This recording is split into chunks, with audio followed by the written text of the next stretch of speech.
So, as I've said before, I'm literally doing this video before PMQs is set to, shall we say, kick off. And already there have been rumours that, yes, MPs are already priming their letters to send to the 1922 committee. So, as far as we are concerned, anything could indeed have happened in the next hour. Boris Johnson could be facing a vote of no confidence. Who knows? Maybe the vote of no confidence has happened and maybe he's lost. Maybe he's somehow managed to survive and hang on for another day. But just because Johnson either goes or he somehow manages to survive and cling on somehow miraculously, does not mean that, shall we say, a lot changes. Yes, you will get a new leader that will probably be either Rishi Sunak or Liz Truss. Like I say, that is the contest we are looking at. And just because, shall we say, you change to one of those two does not change, shall we say, the absolute incompetence that is going to hit the red wall seats. And it would not surprise me if we learn, probably from the events today, that much of, shall we say, the letters being organized, being sent, are being sent by those red wall Tories. Because as I've said before many, many times, these guys are desperate to try and distance themselves from the rest of the Tory party. They are the ones who are trying to position themselves of, look, we're one of you guys, we're one of the Northerners, we know the Tory party isn't good, but don't worry, we're fighting on your behalf. Better us being in power, able to, quote, do something for you than vote for Labour, who, quote, might not be in power and can't really do anything for you. That is their line. That is what the line they are playing to the people in the North. But you cannot escape, as the title says quite clearly here, an iceberg of incompetence is heading straight for the red wall. And even if Boris Johnson managed to survive, or it's again succeeded by Liz Truss or Sunak, that iceberg's still going to come for them. And if they lose the red wall, which by all accounts we have seen polling data is not going good for them, even if they were to, shall we say, change leader, it does indeed look like the Tories are going to lose all those seats. And that makes a lot of those red wall Tories very, very uncomfortable. Because even if they get rid of Johnson, they are going to pile on pressure of whoever succeeds them. And if they don't think that, shall we say, Liz or Sunak is up for the job, well, they might very well become rebellious against them and try and oust them for a leader that might, shall we say, do the job for them. So let's go diving into this then, shall we? So before we do go into that, please do remember to hit that like, share, and subscribe button. And of course, down below, there are links to my Patreon page and a one-off donation link called Buy Me Coffee, where you can, well, buy me coffee. And as always, thank you very much to all those people who do support the channel that way. And on with this. So this comes from the auction bylines with the title of The Iceberg of Incompetence Heading for the Red Wall. As if things can't get any worse for the Prime Minister, the prospect of levelling up for those in the North shows very little chance of coming anytime soon, and according to a new report published by IPPR North, Johnson is indeed in desperate need of some good news. Failing that, he needs to move the column inches and Twitter on from Partygate to something a bit more positive. But the truth is, there really isn't much. Smelling blood, journalists are now after the Prime Minister in the same way they pursued Jeremy Corbyn. This is a good sport for them, as they are indeed rich pickings. But it's the time that it's the leader of the country, not the opposition. So there is a lot more at stake. Polling news from the Red Wall, where Johnson needs to hold to keep power for the Tories, isn't good. According to the Delta poll survey from the Mail on Sunday, Johnson entered the new year 16 points behind Labour, with the Red Wall voters putting Keir Starmer ahead in the best Prime Minister rating. The survey of over 57 constituencies that the Tories won in 2019, predominantly the Red Wall seats, put Labour on a 49% ahead of the Tories on 33. More recent polling just confirms that this is holding, with Savanta and Coms Rees showing Labour at a 42% and the Conservatives at 32%. Focus groups are also not providing too much comfort either, with James Johnson, the founder of PJL Partners Polls and former the chief pollster at number 10, was out and about in the Red Wall in the seat of Bolton North East this week and got a sense of how voters are feeling. And everyone he talked to had voted Tory in 2019. And asked if they would vote for Boris Johnson again, not one said yes. So this was the tweet. So they're all up there backing him, most of them. That's my worry now with the party. Oh, and he's apologized. Let's just get on with the job. No, you've lied about doing the job. The rest of his party is apologizing and say that they are going to back him. How can you?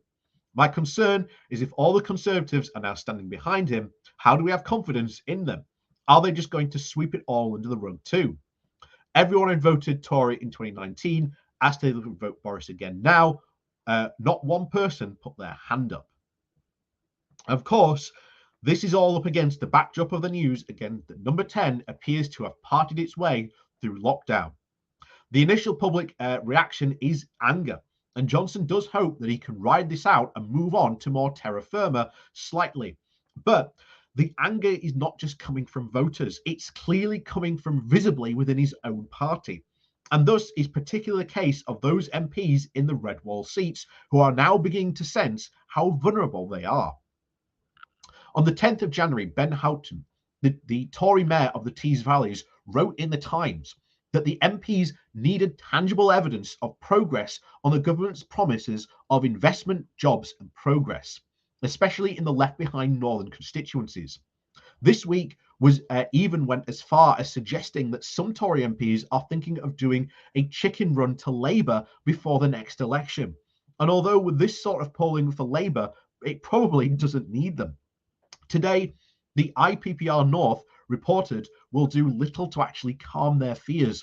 This annual report looks at the conditions of those who live up north, and this year's report highlights the gap between the promises and the reality on levelling up.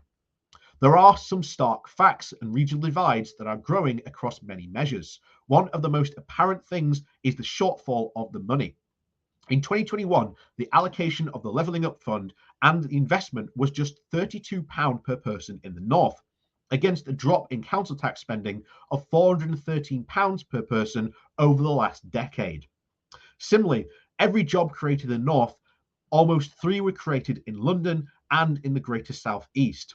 The attainment gap is massive, and in-work poverty has risen in the north from 3.4 million people to 3.5 million people. So again, these are not good numbers. In the IPPR's words, it has been a year of false dawns, with the scaling back of the HS2 and Northern Powerhouse Rail being a case in point. But perhaps the biggest false dawn is the non-culture of levelling up itself. The term described by academics by Tony and Pike as a slogan without any policy plan, and a modest twist in existing policies rather than anything noteworthy new. The Levelling Up Promise Tracker with the IPPR report shows the extent of the underperformance by the government to date. The Community Ownership and Towns Fund, meant to replace the Local Growth Fund, again that was the EU fund, are both in progress, but are currently controlled by very competitive, and they are overshadowed by the criticism of the pork barrel politics. The Levelling Up Fund, a replacement for the Local Growth Fund, represents a reduction from about £2 billion a year to £1.2 billion a year. The Shared Prosperity Fund shows a 40% shortfall over the 2022 to 2025 compared with the EU structural funding it promised to match after we fully left the EU. There is indeed very little information on the 22 billion investment and research and development, most of which aims to be invested outside the Greater South East, and no further developments on the promised levelling up of premiums for teachers. So perhaps even the biggest delay is the publication of the Levelling Up White Paper, promised last year and still no sign of making an appearance. A lot does rest on it. And the Tory MPs up in the north know it.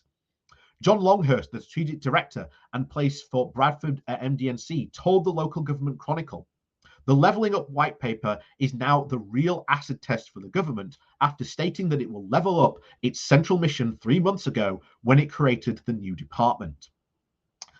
However, it's not all doom and gloom. There are some fantastic things happening in our region. The growth in renewable green energy and jobs are bringing are nothing short of transformational. But as the IPPR report North says, the scale in investment needed to address these contemporary challenges and historic divergence should not be underestimated. For a government coming out of a pandemic and facing a cost of living tsunami with the highest rate of inflation for decades, it's hard to see where this money is coming from.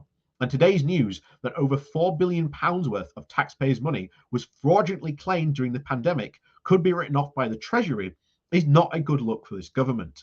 And that the suggestion of bungs to mates for PPE and related equipment during the height of pandemic and the government looks at best hapless and at worst corrupt. The eyes of this week are indeed on Sue Gray and a report on Partygate. But even if that exonerates Johnson, this is not over for him and his government. The last brouhaha is indeed the very tip of the iceberg. An iceberg of incompetence and that is exertably to govern and to actually pay attention to those people who lent the Tories their vote in 2019. An iceberg inexorably heading its way towards those red wall seats. And it seemed Johnson now has no way of stopping it. So we've talked about this countless times. If Johnson and the Tories seriously want to keep these red wall seats, then they need to come clean and they need to actually invest in this levelling up. Like I say, the IPP North report is absolutely damaging. Just shows you the exact reality versus the rhetoric that was put out there. They haven't achieved nothing since 2019, and we're indeed 2020. And remember, we're coming out of a pandemic in a time where, as I've said this before, most countries, when the pandemic hit, they immediately looked into how are we going to recover. Germany and the Netherlands, Netherlands especially, put massive money into education to help children that were out of school, to help them at least catch up. When that was tried here in the UK, they haven't got half as much money, even less than that, than what the children in the Netherlands received. So this is completely going to hit them at the next election, because all Labour has to do is just show these numbers, these statistics, and just go, look, they promised you to level up. What have they done? They've done nothing.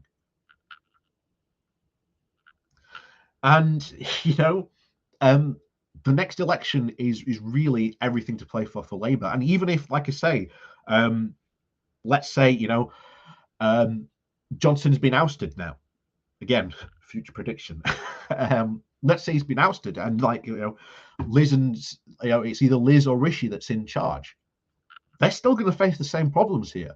So by no means, you change the guard, but this doesn't change a thing unless they actually invest. And the thing is, you look at the rhetoric of both Liz and Rishi, it's not exactly changing from what Johnson's going to do either. In fact, arguably, they're going to be far worse for the red wall seats. And so that's going to be very interesting to see, indeed, how, shall we say, many of these red wall Tories react to, shall we say, the ascent of either Liz or Rishi Sunak to the top of the bound. But either way, the iceberg is definitely coming straight for the red wall. And even Boris Johnson can't stop it. Neither can Liz or Rishi, who are currently trying to scale to the peak of that very iceberg. So, as always, thank you very much for watching. Please do remember to hit that like, share, and subscribe button. And of course, down below, there are links to my Patreon page and a one-off donation link where you can, again, support the channel that way or buy me coffee. And of course, thank you very much to everyone else for watching the channel. And of course, we'll see you all next time.